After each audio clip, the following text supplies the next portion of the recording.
She treats relationships like job applications. To a certain extent, I think this is true, and it might be true for some women more than other women. Believe it or not, women can be blue pilled, right? Women do have that blue pill narrative, and this is something that I think the red pill community doesn't talk about much and kind of gets wrong. Is that women are blue pilled to a certain extent, meaning they have that, oh, I want love and happiness ideology, and they have those theories and concepts in their head that they're seeking after too. But what they don't realize is that even though they say, oh, I want love and happiness, woo, woo, woo, they do all this other stuff that you could say is shady stuff. Like they're not loyal, they're hypergamous, they go through guys like tissue, they run around out there on the cock carousel. That's true. And it varies. It's not, oh, every girl's out there, going to bars every night, banging a different guy every night. No. She might bang a new guy once a month. She might bang a new guy once every 6 months. She might bang a new guy once every year. But it's still, the overall principle is still kind of true. She's out there weighing her options, playing the field to whatever extent she has available to her, to however good looking she is, however high up on the sexual market she is, she will take advantage of that. There are female incels. There are femcells. They're out there. The overweight ones, the ugly ones, the weird body shaped ones. These women have a hard time getting laid from quality men. But I'll tell you, even the ugly ones, even the beasts, even the whales out there are still able to get sex because unfortunately men have a very low standard in a lot of cases. And if we're hard up, if we're so hard up, we can't get anyone that's quality, then believe me, we will go for uh ugly ones if we can, right? We will go for bad looking ones. It's just the way it is.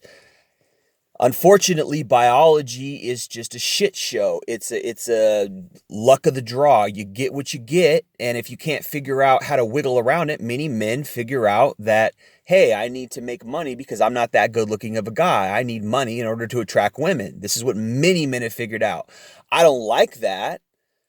I don't like that in the sense as far as love goes. I don't want a man to make money and in order to get a woman, he has to make money. I don't want that. But a lot of times that's the only option a lot of these guys have. They have to play to hypergamy. They have to play to a woman's need to be taken care of and feel secure because they're not very good looking. Good looking guys who are in really good shape, guys who hit the gym. Okay, of course, to some extent you can hit the gym, but if your face is bad, if you got a bad face, unfortunately, we have what we have. We get lucky or we get unlucky, and it's all biology, it's all genetics. It's not your fault if you're ugly. It has nothing to do with anything that you've done. Yet we take that in and we own that and we act like, oh gosh, I'm ugly, like it's something that we did, like it's some kind of infraction that we committed, when in reality, all that is you just being born with unlucky genes. Brad Pitt hit the genetic lottery. Okay? Johnny Depp, Antonio Banderas, even Sylvester Stallone, they hit the genetic lottery. They're just good looking dudes. And it helps that they hit the gym. It helps that Arnold was buff. It helps that Sylvester Stallone hit the gym and took steroids or whatever. I'm not advocating for steroids, but it helps that they had a ton of muscles. Like women want muscles too. That turns women on to some extent. Some women, not all women, but you get my drift. So it's not your fault. And of course, there's things you can do to compensate. But the way women look at it is they look at it like, I'm going to get the best that I can get for who I am. And I don't think men look at it like that. And that's the difference, is I don't think men look at it like, oh, I'm going to get the I'm going to get the best looking woman. Oh, this girl has nice tits, but they're not as big as this girl's tits. I'm going to dump this girl because this girl has bigger tits. And that's kind of how women look at it, I believe. I believe that women look at it like, okay, well, this guy's good looking, but this guy's better looking. This guy's popular, but this guy's more popular. And this is what I've seen in female nature. I haven't seen that so much in male nature. To me, male nature is just kind of like, it's possessive and it's like, it's singular, meaning like, I love this woman and I love her, but you know, there's another girl that's hotter than her, but I love this girl. And I haven't seen that much in female nature, particularly young women. They jump from guy to guy and they get the best that they can for their possible looks, and they get the best that they can for their sexual market value and for their marriage market value and their relationship market value. And they take that and they run with it. And this is what I've seen. So women choose men, like it's a job application. Like, okay, what can you do for the company? What can you do for me?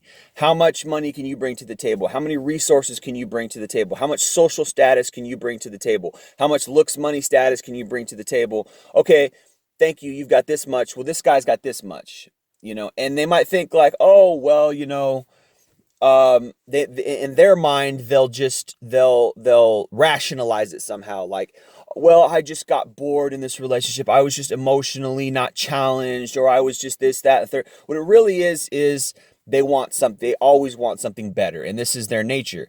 I don't believe men are like that taken as a whole. I think men are more possessive. We get attached more. That's my thought. Okay, I don't know, some people might have a different experience, but from my experience, that's what that is.